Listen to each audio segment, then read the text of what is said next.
And things have changed. You're not just sitting face to face anymore. Often it's on the phone or an iChat. All the technology has changed because people are all over the world. What are some suggestions about not being face to face? Really hard when you can't see a person's face and read whether they're bored or they're excited or they're liking you or they're not, so it can be very, very difficult. One thing when you're talking on the phone or you're doing a virtual chat, force yourself after every comment or question by the interviewer to count to 3. And make sure that you're not interrupting, you're not jumping on their sentences, you're not answering a question halfway through. So make sure there are silences. It sounds weird, but make sure that you allow for that to happen.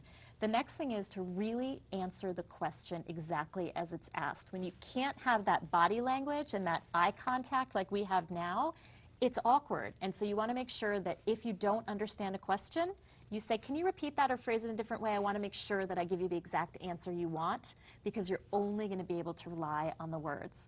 I also think for any situation where you're not face-to-face, it is perfectly okay to have notes in front of you to remind yourself, I want to make sure I get this point in, or I want to write down the person's name and how they pronounced it so I don't, call Bob by the name of Bill. So make sure that all of your basics are there right in front of you. I remember doing a job interview where I had papers all around me on my desk. And the final piece of advice, it may sound funny, dress up for a phone or virtual interview in the same way that you would in person. You'll feel more professional, you'll sit up straight, you'll feel like you're in a job interview. I would not do it in my pajamas. Oh, and final tip, do not use a cell phone because it will cut out, Murphy's Law, so make sure you're on a safe landline, you've got the door closed, the dog is nowhere in sight. Have a professional environment so that you feel you're projecting your most professional self.